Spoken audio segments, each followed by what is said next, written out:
నారా చంద్రబాబు నాయుడు అనే నేను ఆంధ్రప్రదేశ్ రాష్ట్ర ముఖ్యమంత్రిగా దైవ సాక్షిగా ప్రమాణం చేస్తున్నాను.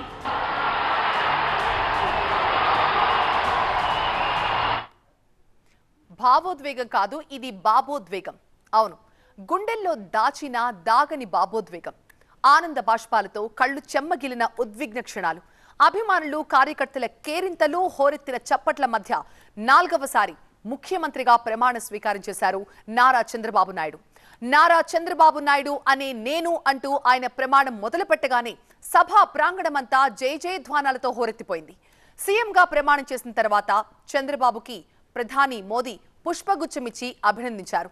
ఆలింగనం చేసుకుని శుభాకాంక్షలు చెప్పారు. ఈ సమయంలో చంద్రబాబులో ఉద్వేగం చాలా స్పష్టంగా కనిపించింది.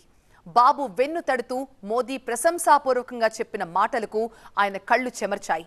ఆనందాన్ని ఆపుకోలేక మోదీకి ధన్యవాదాలు చెప్పి చంద్రబాబు తిరిగి తన స్థానానికి వెళ్లే వరకు వేదికపై ఒక అపూర్వ సన్నివేశం కనిపించింది.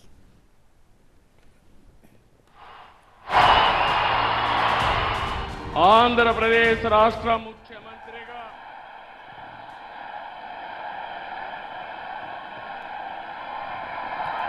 మళ్లీ ముఖ్యమంత్రిగానే గౌరవ సభలో అడుగు పెడతారని చేసిన ప్రమాణం నిజమైన వేళ. కుటుంబ సభ్యులు, వేలాది మంది అభిమానుల సమక్షంలో ప్రమాణం చేస్తున్న వేళ ఈ భావోద్వేగ సన్నివేశం చాలా స్పెషల్ అని చెప్పాలి. చావో రేవో అన్నట్లుగా జరిగిన ఎన్నికల రణక్షేత్రంలో అత్యంత భారీ మెజారిటీతో కూటమి విజయం సాధించడం, ఇప్పుడు అతిరథ మహారథుల సమక్షంలో ప్రమాణ స్వీకార ఘట్టం జరగడంతో 3 పార్టీల నేతలు, అభిమానుల్లో సంబరాలు మిన్నంటాయి. చంద్రబాబు ప్రమాణ స్వీకార కార్యక్రమంలో నారా, నందమూరి కుటుంబాల సందడి స్పెషల్ అట్రాక్షన్ గా నిలిచింది. భువనేశ్వరి, బాలకృష్ణ, పురంధేశ్వరి కార్యక్రమానికి హాజరయ్యారు. నారా భువనేశ్వరిని బాలకృష్ణ దీవించిన విధానం అందరినీ ఎంతగానో ఆకట్టుకుంది. అటు మామ బాలకృష్ణ నుంచి, తండ్రి చంద్రబాబు నుంచి ఆశీర్వాదం తీసుకున్నారు నారా లోకేష్.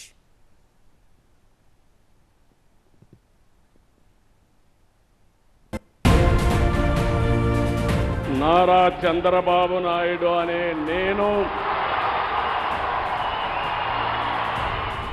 ఆంధ్రప్రదేశ్ రాష్ట్ర ముఖ్యమంత్రిగా